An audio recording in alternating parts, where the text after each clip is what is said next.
세습. 나는 커피를 쏟았다. 내가 흠뻑. 책상 위에 쏟았고 물티슈로 닦았다. 닦인다기보다는 쓸려 바닥으로 떨어졌다. 교실이 커피향으로 가득했다. 처음으로 들어온 학생이 선생님, 커피를 드셨나요? 물었고 나는 커피를 쏟았다고 답했다. 다음으로 들어온 학생이 선생님, 커피를 드셨나요?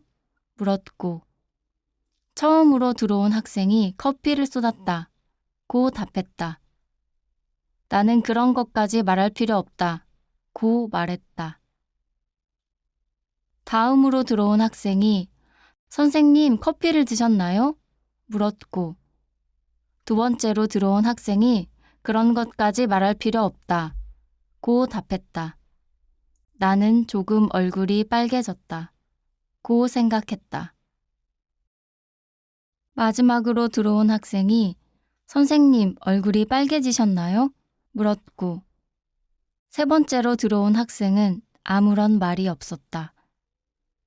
나는 커피를 쏟았다는 것을 처음 들어온 학생만 알았다.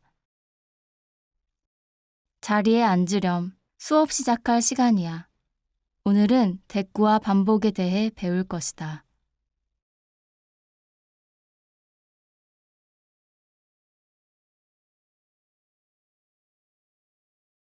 더 명복. 은철은 전기장판을 끄는 것으로 청소를 시작한다. 사람들은 겨울에 꼭 전기장판을 켜둔 채 목 끝까지 이불을 덮고 죽었다.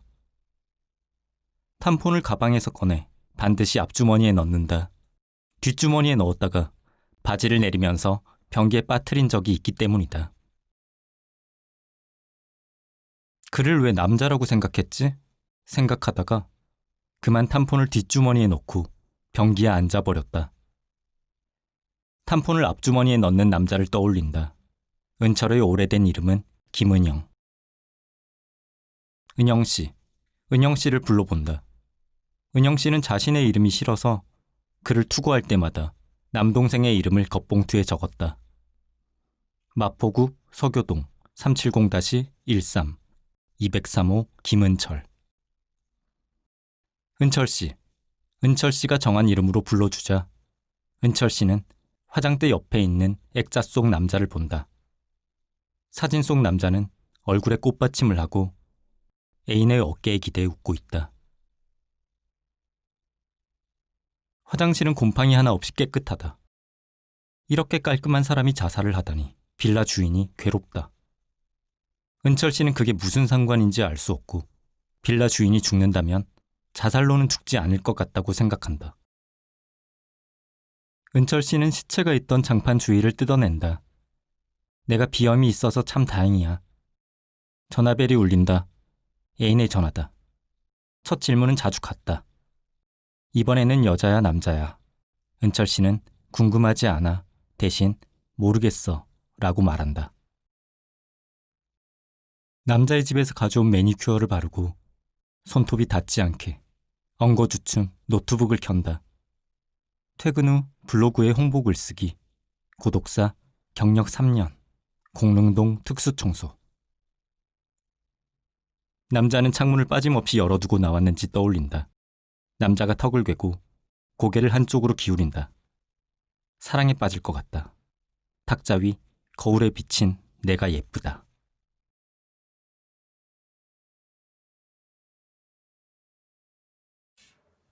I miss understanding. 우산을 잃어버리지 않기로 다짐한 사람이 있다. 우산을 잃어버리고 집에 돌아가면 고양이한테 혼이 나니까. 우리가 눈이 마주칠 때 건네는 인사에 나는 안을 더 잘 발음하지만 너는 영을 더 잘 발음하고. 그런 우리의 감정에 대해 상의 발음은 내가 더 낫지만 양의 발음은 네가 네이티브고. 오늘도 나는 토익 대신 묘익을 공부하지만 대개는 낙제점이라. 어렵게 출제한 너와 공부가 모자란 나는 괜히 마음이 좀 그래서 너는 미안을 담당하고 나는 해요로 마무리한다. 몇백 년 만에 단 한 번 CAT 행성과 HOMO 행성의 궤도가 겹치는 찰나에 아주 잠깐 우리는 서로의 언어를 나눌 수 있다는데 그때는 우리가 함께 있지 못하다면 어쩌지? 이미 우린 상냥한 안녕을 나누게 되어 서로에게 미안한 상태라면 지구는 아마 우산을 잃어버리지 않기로 다짐한 사람이 우산을 잃어버리지 않고 집에 돌아갔다. 이날도 고양이에게 혼이 난다.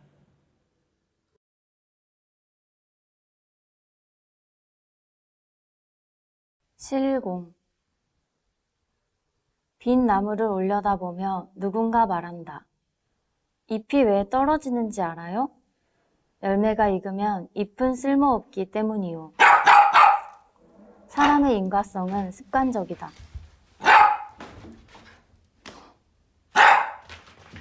시간만 있으면 모든 것을 이해할 수 있어. 남자가 말하자 강아지가 고개를 한쪽으로 약간 기울인다. 오디야, 이해하고 싶어? 오디의 이빨은 쌀알처럼 작고 쌀알처럼 강하다. 단단하게 뭉쳐있는 실공을 흐트러뜨린다. 쉽게 부러지지 않는 나무 토막도 씹어서 없앤다. 이유 없이 사람을 물지 않는다. 강아지라는 이유로 겁주는 사람은 물 것이다. 그의 다리나 손가락을 세게. 바람이 불지 않아도 가지가 움직인다. 살아있는 나무는 더 살아있는 것 같고 더 살아있는 것이 무엇을 의미하는지 알지 못해도 몸을 기울인다. 오디의 장난감에서 나온 실이 내 양말이나 가방에 붙어 있다. 나는 몸에 붙은 실을 떼어내지 않는다. 그것은 어디든지 간다. 동네 카페와 제주도, 내 꿈에도. 새가 날아와 내려앉거나 올라앉는다. 그것을 지켜보는 동안 강아지가 새가 있는 곳으로 크게 뛴다. 나는 줄을 놓친다.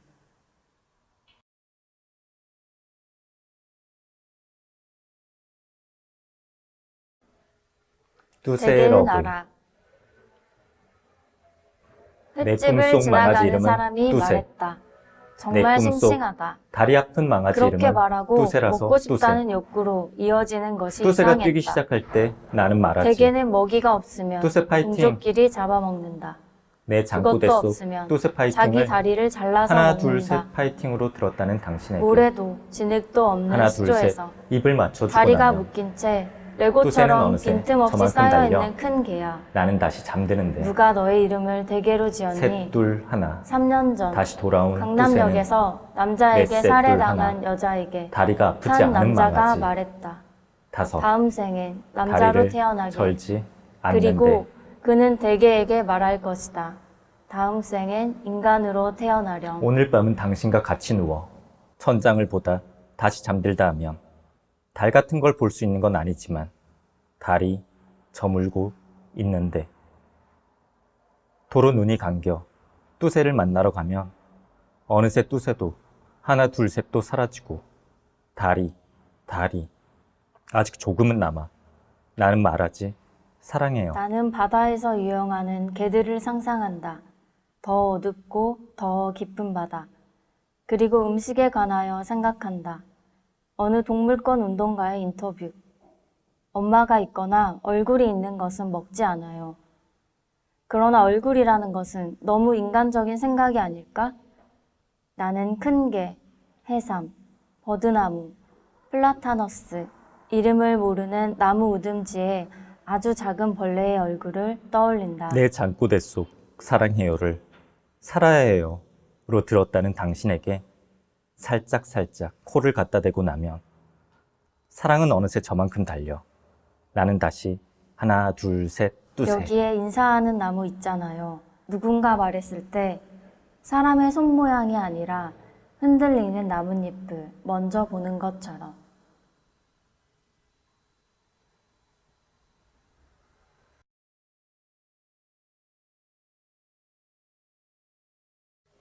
안녕하세요. 지하낭독회 권창섭입니다. 성다영입니다. 네. 지하낭독회 벌써 세 번째 네. 하게 됐는데, 이번엔 영상 촬영으로 같이 하게 됐잖아요.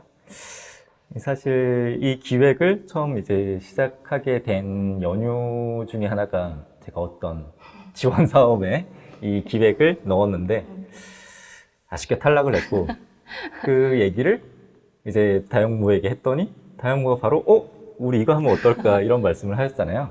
무슨 생각으로, 어떤 느낌 때문에 이걸 하면 재밌겠다라는 생각이 드셨나요? 네. 제가 자신의 어떤 정체성에 관련해서 굉장히 관심이 많은 편인데, 올해 트랜스젠더 이슈도 굉장히 많았었고, 그렇기 때문에 더 이것에 관심이 많았던 것 같아요. 그러니까 제 목소리가 이렇지 않고, 저는 물론 저지만, 제 목소리가 예를 들면 창성부처럼 말을 만약에 제 목소리를 갖게 된다면, 어떻게 될까? 그러니까 목소리 뭐 그게 별거 아니야 라고 생각하지만 그렇게 뭔가 바뀌었을 때 저의 삶에서 어떤 굉장히 큰 부분이 변화할 것이라고 생각되었기 때문에 이걸로 낭독을 하면 정말 이상하겠다. 그런 생각이 들어서 이 기획을 적극 추진하게 되었습니다. 네. 지하낭독회 1에서 했던 거랑 2에서 했던 것의 어떤 연장선인 것 같기도 해요. 우리가 계속 지금 우리가 옷 입은 것도 그렇지만은 서로 무언가가 교차되고 괴리되고 그러면서도 그게 하나의 그 덩어리를 형성하는 그런 식의 어떤 낭독회를 계속 기획해 왔었고, 그런 차원에서 이번에도 뭔가 목소리가 떨어진 듯 하면서 다시 시공간에서 합쳐지고 이런 것들을 하면서 어떤 재밌는 지점들을 보시는 분들도 그리고 하는 저희도 발견할 수 있지 않았을까 네. 하는 생각을 하게 되네요. 네. 그리고 또 코로나 시국 때문에 실제로 어떤 현장에서 낭독회는 보통 현장에서 많이 진행하는 편인데 그걸 못하게 되니까 물론 어떤 아쉬워하는 사람도 물론 있죠. 현장성에서 생기는 어떤 것들이 있으니까요. 근데 그걸 못하게 되니까 오히려 뭔가 더 할 수 있는 게 많아지는 것도 생기는 기분이라서 정말 재미있는 시간이었고, 이거를 촬영해 주시는 이 PD님도 이런 어떤 뭐 샘플이나 이런 낭독 영상 같은 게 혹시 뭐 예시로 보여주실 수 있을까요? 이렇게 했는데 별로 없는 거예요. 그래서 이런 낭독 영상이 이제 많이 만들어지지 않을까 기대를 네. 해봅니다. 그럼 실제로 저희가 이제 파트 1부터 파트 3까지 실제로 촬영하는 과정에서 어떤 느낌이 들고 하는 동안에 어떤 생각들이 들었는지 네. 하나하나 얘기를 해보도록 네. 할까요? 일단 첫 번째로 자신의 목소리가 아닌 목소리를 들으면서 낭독을 하셨는데 기분이 어떠셨는지 궁금합니다. 저희가 사전 녹음을 했었잖아요. 지금 이 공간 말고 다른 스튜디오에서 사전 녹음을 하고 연습을, 다영무도 하셨겠지만 저도 이제 집에서 연습을 했는데, 연습을 할 때는 뭐 별 느낌이 없었고 그냥 이제 입 맞추는 거에 초점을 맞췄는데, 실제로 어떤 공간에서 이제 다영무 목소리가 되게 크게 저를 자극하고 저는 이제 텍스트를 읽는데 아까 다영무도 말씀하셨지만은 이상하다는 느낌. 이상하다는 네. 느낌이 계속 들더라고요. 이게 원래 내가 쓴 시가 맞나? 그리고 지금 이 나오고 있는 목소리는 내 입에서 나온 건가? 아니면 내 귀로 들어오는 목소리인가? 뭐, 이런, 우리 원래 기획도 뭔가 목소리가 막 괴리되면서도 하나로 합쳐지는 그런 이상한 느낌이 들면서 약간 몸에서 긴장감이 많이 생겨났던 그런 경험을 한 것 같아요. 다영무는 어떤 느낌이 들으셨나요? 네. 네, 저는 일단 너무 어려웠어요. 왜냐면 그 시를 읽는 리듬이 굉장히 다르기 때문에 사람마다 그거를 립싱크로 맞추는 것이 정말 어려웠고, 그런 약간 시를 읽는 것도 어렵지만 쓸 때도 자기마다 어떤 호흡이 있겠구나. 그건 너무 당연히 우리가 아는 사실이지만 실제로 이걸 듣다 보니까 들으면서 그런 생각이 가장 많이 들었던 것 같아요. 자기만의 리듬이 있고 그거를 시를 쓸 때도 이 시에 많이 나타나겠구나. 그런 생각을 많이 하면서 어렵게 낭독을 하였습니다.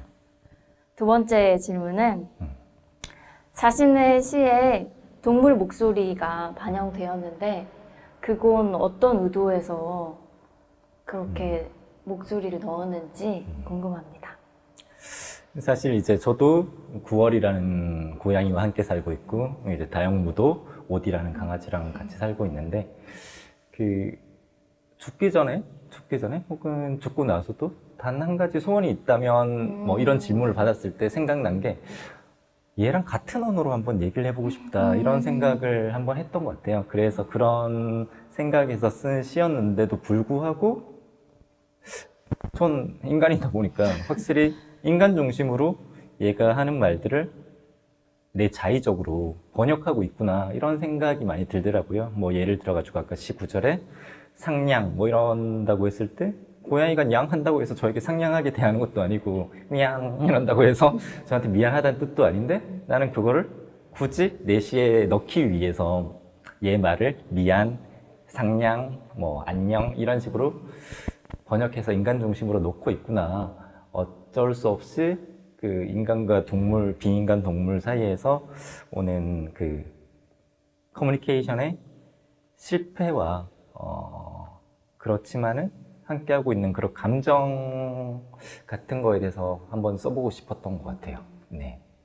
다영무는 오디를 이제 시에 넣을 때 어떤 네. 느낌이 드셨는지. 저는 일단 오디랑 같이 무언가를 한다는 게 물론 이 스튜디오에는 없지만 굉장히 좋았고요.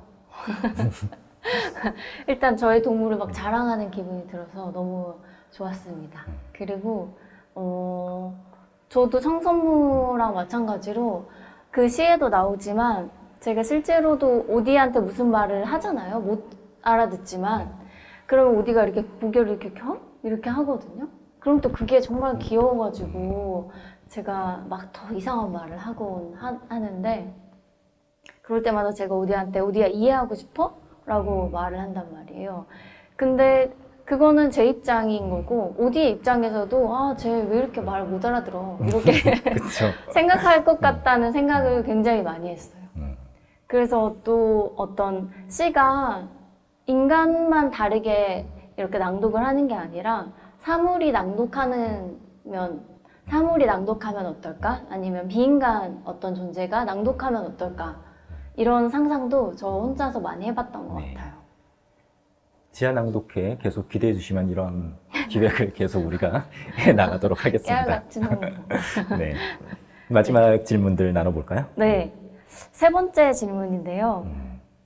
마지막 질문인데요. 동시에 서로 다른 시를 낭독해가는 어떤 충돌 속에서 어떤 기분이 드셨는지 궁금합니다.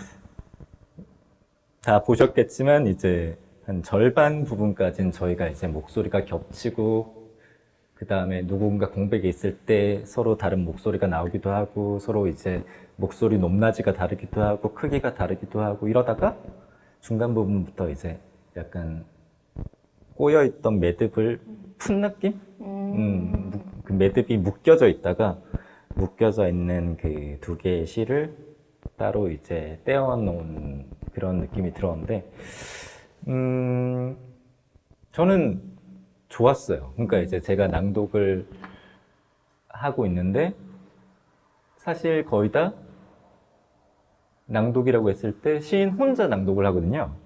근데 사실 저는 혼자 낭독하는 거에 크게 관심이 없다 보니까 옆에서 같이 낭독을 해주고 있다는 것 자체가 되게 기분이 좋더라고요. 그러니까 이게 보시는 분들이 무책임하지만 이해되도록 들리든지 말든지랑 상관없이 그냥 내가 혼자 낭독하고 있는 것이 아니라는 것, 그 자체가 되게 좀 편안한 느낌? 오히려 편안한 느낌이 많이 들었던 것 같아요. 혼자 낭독하면 되게 긴장되잖아요.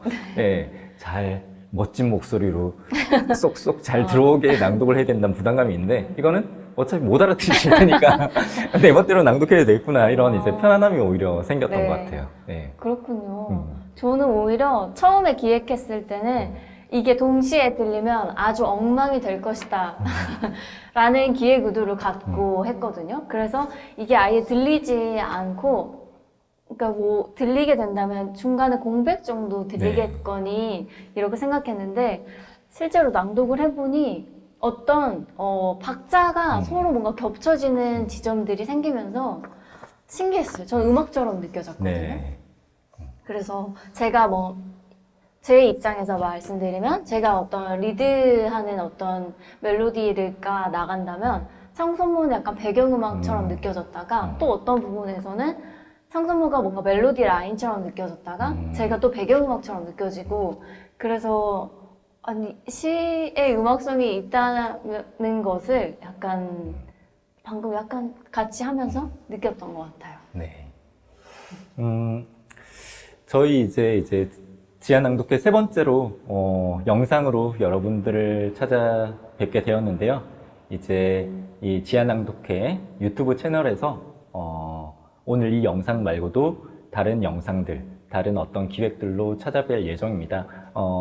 어떤 기획들 우리 생각하고 있는지 잠깐 뭐 스포일러 해주실 수 있을까요? 스포해도 되나요? 네, 스포해보죠. 잠깐 스포를 하자면 하나는 누가와 낭독회인데요.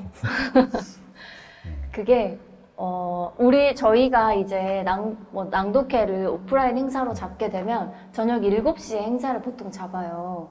왜냐면 그때 퇴근하고 오는 시간이 맞기 때문에 그렇게 저녁으로 잡는데 그렇게 보통 잡으니까 육아를 하는 어떤 사람들은 그 시간이 제일 바쁘고 제일 안 된다라고 하시더라고요. 그래서 오히려 시간이 되는 거는 오전 10시. 그때가 가장 한가하다. 이런 말씀을 하셔가지고 그래 그러면 우리 오전 10시에 하는 낭독회를 하자. 이렇게 말했더니 그럼 그거 누가 와? 그래서 누가 와 낭독회를 하려고. 저도 못 올 수도 있어요. 저는 가겠습니다. 진짜요? 저는 그럼 온라인으로. 네. 누가 낭독회를 비롯해서 어떤 행사 영상들 뿐만 아니라 짤막짤막한 우리 이제 유튜브 채널을 활용해서 다양한 인사를 드릴 수 있도록 노력해 보도록 하겠습니다. 지금까지 지하 낭독회 권창섭 성다영이었습니다. 다시 웃음. 너무 웃겨요. 그래요? 네. 너무 뻔뻔해? 네. 어떻게 이렇게 안 웃고 잘하지?